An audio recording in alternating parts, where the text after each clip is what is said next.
Let us learn about next lesson, Unit 4, next lesson, 12th lesson, Employee Training Method.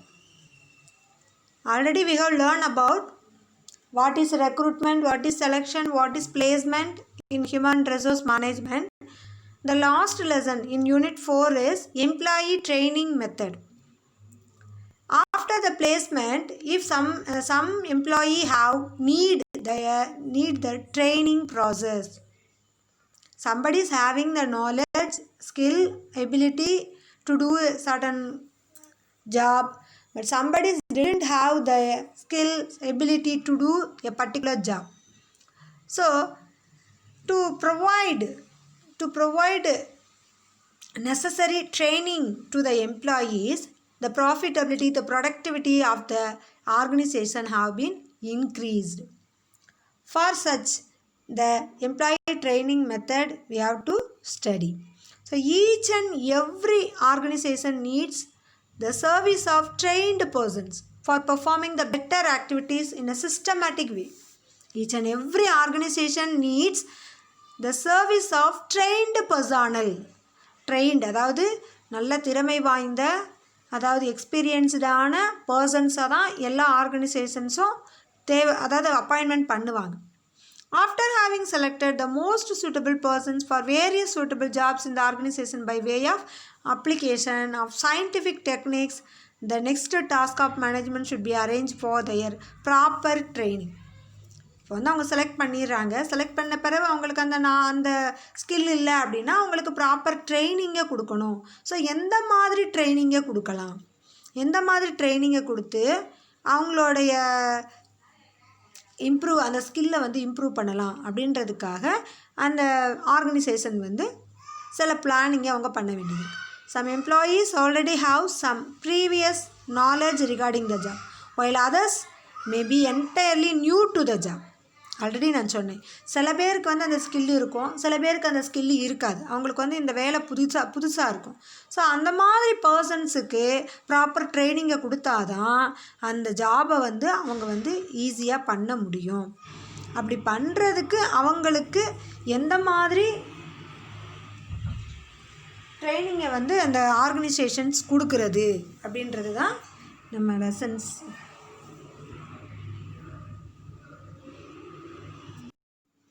Training is the act of increasing, enhancing the new skill of problem-solving activity and technical knowledge of an employer for doing the jobs themselves. ஒரு வேலையை ஒரு employee அவங்களா செஞ்சு முடிக்கிறதுக்கு தேவையான skills, அந்த ஆக்டிவிட்டியை பண்ணுறதுக்கு, problem solving ஆக்டிவிட்டியை அவங்களுக்கு இன்க்ரீஸ் பண்ணுறதுக்கு, ஒரு ஜாபை எப்படி பண்ணி முடிக்கணும், எந்த மாதிரி செய்யணும் அப்படின்ற எபிலிட்டியை இன்க்ரீஸ் பண்ணுற ஆக்டுக்கு பேர் தான் training. So training is the act of increasing and enhancing the new skill of problem solving activity of an employee for doing the job themselves. So training enables the employees to guide their behavior. Training refers to the teaching and learning activities carried on for the primary purpose of helping members of an organization to acquire and to apply the required knowledge, skill, attitudes to perform their jobs effectively and efficiently. அதாவது recruitment பண்ணுறோம், ஒரு ஆர்கனைசேஷனில் recruitment பண்ணி அதுக்கப்புறம் வந்து selection பண்ணுறோம். அதில் நிறைய process இருக்குது. After the selection process the candidates can be selected, suitable candidates can be selected. And the next process is placement. Right person for the process of placing right person for the right job. நம்ம appointment பண்ணிட்டோம். இப்போ நம்ம அந்த பர்சனுக்கு ஒப்படைத்த வேலையை வந்து செய்கிறதுக்கான skill வந்து அவங்கக்கிட்ட வந்து இல்லாமல் இருக்கலாம். அந்த ஜாப் அவங்களுக்கு புதியதாக இருக்கலாம். எந்த விதமான எக்ஸ்பீரியன்ஸும் ப்ராக்டிக்கல் நாலேஜ் இல்லாமல் இருக்கலாம். ஸோ அவங்களுக்கு தேவையான அந்த ஸ்கில்லு, ஆட்டிடியூடு, நாலேஜு எல்லாத்தையுமே அந்த வேலையை சிறப்பாக செய்து முடிக்கிறதுக்கு, திறமையாக செய்து முடிக்கிறதுக்கு தேவையான ட்ரைனிங்கை அந்த எம்ப்ளாயீஸ்க்கு அந்த ஆர்கனைசேஷன் ப்ரொவைட் பண்ணணும். ஸோ அந்த ட்ரைனிங்க்கு வந்து ஒரு 3 commerce economist, commerce, authors, philosophers நிறைய பேர் வந்து அவங்களுக்கு வந்து டெஃபினிஷன் கொடுத்துருக்காங்க. அதில் நம்மளுக்கு ஒரு 3 persons கொடுத்த டெஃபினிஷன்ஸ் மட்டும் நம்ம புக்கில் கொடுத்துருக்காங்க. ஈஸியாக இருக்குது பாருங்கள். According to Edwin B Flippo, training is the act of increasing the knowledge and skills of an employee for doing the particular job. ஈஸியாக சொல்லிடலாம். ட்ரைனிங் அப்படின்றது என்னென்னா ஒரு ஆக்ட், ஒரு செயல். என்ன செயல்? Knowledge and skill of an employee. ஒரு எம்ப்ளாயியோடைய ஸ்கில்லையும் திறமையவும் அறிவையும் அதிகப்படுத்துகிற ஒரு வேலை. எதுக்காக? அவங்கக்கிட்ட ஒப்படைக்கப்பட்ட வேலையை சிறப்பாக செய்து முடிக்கிறதுக்கு. That is training. So training is the act of increasing the knowledge and the skill of an employee for doing a particular job. Next one, according to Mathis and Jackson, training is a learning process. Training is a learning process whereby people learn skills, concepts, attitudes and knowledge to aid in the achievement of goals. Learning is a learning process whereby people learning is a process whereby people learn skills, concepts, attitudes, knowledge to aid in the achievement of goals. அந்த ஆர்கனைசேஷனோட கோலை achieve பண்ணுறதுக்கு தேவையான ஒரு எய்ட்ஸுன்னு சொல்கிறாங்க. அதாவது கருவி, அதுதான் training. அந்த கருவி, அந்த எய்டு வந்து என்ன பண்ணுது அப்படின்னா, அந்த எம்ப்ளாயியோடைய ஸ்கில்லு, அந்த எம்ப்ளாயி வந்து ஸ்கில்லு, கான்செப்ட்ஸ், ஆட்டிடியூட்ஸ், நாலெட்ஜை லேர்ன் பண்ணிக்கிற ஒரு எய்டு அப்படின்னு சொல்கிறாங்க. யார் அப்படின்னா மாத்திஸ் அண்ட் ஜாக்சன். அதுக்கடுத்து according to Dale S Bean அப்படின்றவர் ஒரு டெஃபினேஷன் கொடுத்துருக்கிறாரு. The organised procedure by which people learn knowledge and skill for a definite purpose. Definite purpose அப்படின்னா அவங்ககிட்ட கொடுக்கப்பட்ட அந்த பர்டிகுலர் ஜாபு, அதை செஞ்சு முடிக்கிறதுக்கு தேவையான நாலேஜையும் ஸ்கில்லையும் லேர்ன் பண்ணுறது. பீப்புள் லேர்ன் பண்ணுறாங்க. அந்த பீப்புள் யார்? Employee. So the organised procedure by which people learn knowledge and skill for a definite purpose, that is training. Next one, let me learn about the purpose of training or need for training. Purpose of training or need for training. So what are the purpose?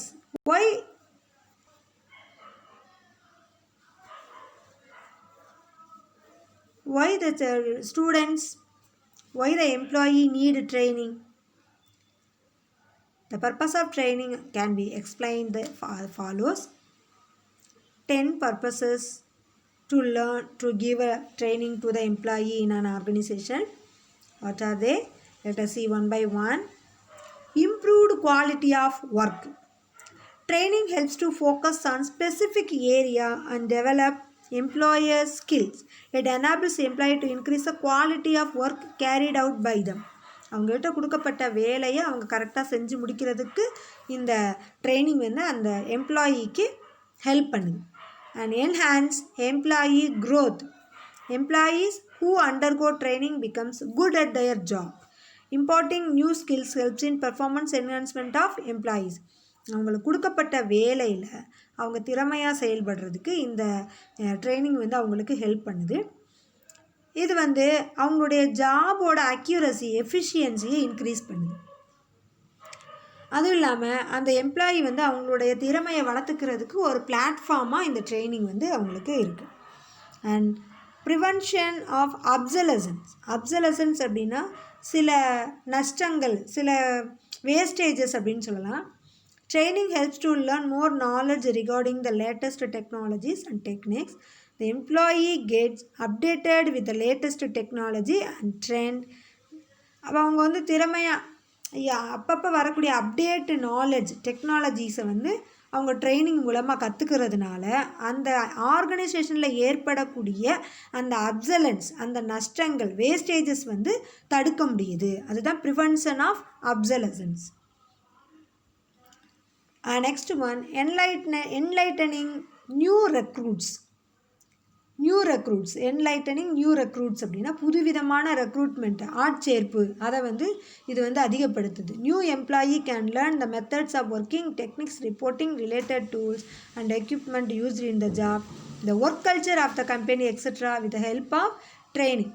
அதாவது புதுசாக அந்த ஆர்கனைசேஷனில் வேலைக்கு சேரக்கூடிய அந்த employees அவங்க நிறையா வந்து கற்றுக்குறாங்க. Learn the methods of working, எப்படி ஒர்க் பண்ணணும், அந்த ஒர்க்கை செய்து முடிக்க தேவையான மெத்தட்ஸ் என்னென்ன, டெக்னிக்ஸ் என்னென்ன, அது எப்படி வந்து நம்ம செஞ்சு முடிக்கணும், ரிலேட்டட் டூல்ஸ், எக்யூப்மெண்ட், அந்த ஒர்க்குக்கு தேவையான டூல்ஸ், எக்யூப்மெண்ட் எல்லாத்தையும் பற்றி அவங்க வந்து தெரிஞ்சுக்கிறாங்க.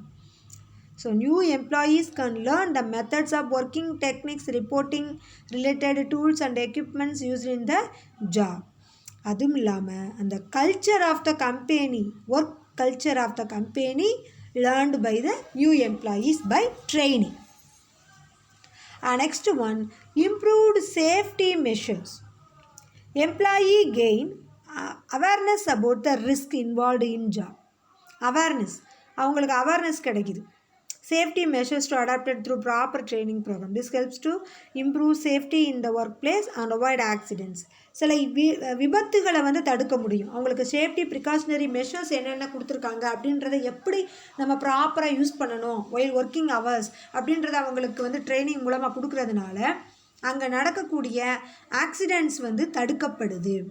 அவங்க சேஃபாக ஒர்க்கை பண்ணுறதுக்கு இந்த ட்ரைனிங் வந்து ஹெல்ப் பண்ணுது. And motivating employees. Employee needs continuous development to move along the career path as per the career plan. Training motivates and instills organizational commitment. Employee வந்து அவங்களுடைய கண்டினியூஸ் டெவலப்மெண்ட்டை, அவங்களோட கேரியர் பிளானிங்கை வந்து பண்ணுறதுக்கு இது வந்து மோட்டிவேட் பண்ணுது எம்ப்ளாயி. அவங்களுடைய ஒர்க்கை, அவங்களுடைய கொடுக்கப்பட்ட அந்த பர்டிகுலர் ஜாபை அவங்க எஃபிஷியண்ட்டாக, எந்தூசியாஸ்டிக்காக பண்ணுறதுக்கு அவங்கள வந்து இன்சிஸ்ட் பண்ணுது, மோட்டிவேட் பண்ணுது. And higher productivity and profits. Efficient training improves higher productivity and more profits as a trained employee can apply more skills and techniques at works. அவங்க வந்து அவங்களுக்கு ட்ரைனிங் கொடுக்கறதுனால, அந்த எம்ப்ளாயீஸ்க்கு ப்ராப்பர் ட்ரைனிங்கை வந்து இந்த ஆர்கனைசேஷன் ப்ரொவைட் பண்ணுறதுனால ஹையர் ப்ரொடக்டிவிட்டி கிடைக்கிது, மோர் profits கிடைக்கிது. அவங்களுடைய ஸ்கில், டெக்னிக்ஸ் அதை வந்து அவங்களுடைய ஒர்க்கிங் பிளேஸில் அவங்க அப்ளை பண்ணுறதுக்கு ஈஸியாக இருக்கும். It helps them to do work at faster rate and complete it with a higher perfection. கரெக்டாக பண்ணி முடிக்க முடியுது, எந்த விதமான தப்பு இல்லாமல் அவங்களால வேகமாகவும் கரெக்டாகவும் பண்ணி முடிக்க முடியுது. So higher productivity and profits is possible through the training program. And cost reduction. Trained employees can utilize the resources in an efficient manner. There is no possibility of wastages of resources and all the facilities are used at an optimum level.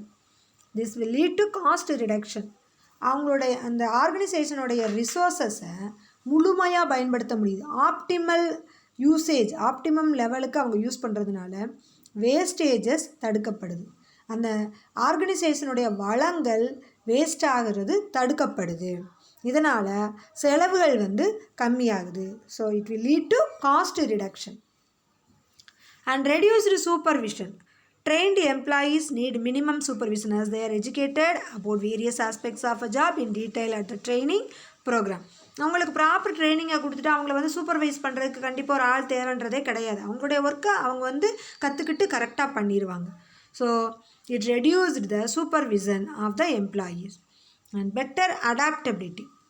Employees are able to adapt themselves to new technologies and new methods of work which constantly undergoes changes. அதாவது அவங்க வந்து change ஆகிக்கிட்டே இருக்கணும் அப்படின்றது இல்லை, அவங்க ஈஸியாக adapt ஆகிடுறாங்க. ஒரு தொழில் வேலை செய்கிறது தெரியாமல் உள்ளே போகிறோம், பட் ட்ரைனிங் மூலமாக அந்த வேலையை முழுமையாக செய்கிறதுக்கு கற்றுக்கிட்டதுனால அந்த வேலையோடு அவங்க வந்து அடாப்ட் ஆகிடுறாங்க. அப்போ அவங்க அந்த வேலை பிடிக்காமல் அந்த பிளேஸை விட்டு அவங்க வந்து ரிலீவ் ஆகணுன்ற அவசியம் கிடையாது. ஸோ பெட்டர் அடாப்டபிலிட்டி இருக்கிறதுனால அவங்க கான்ஸ்டண்ட்டாக அவங்க வந்து அங்கே அந்த வேலையில் வந்து நிலையாக இருக்காங்க. அவங்க வந்து வேறு ஜாபை தேடி போகணுன்ற அவசியம் கிடையாது. So these are the Purpose of training. So what are the purpose of training? Improved quality of work, enhance employee growth, prevention of obsolescence, enlightening new recruits, improved safety measures, motivating employees, higher productivity and profits, cost reduction, reduced supervision, better adaptability.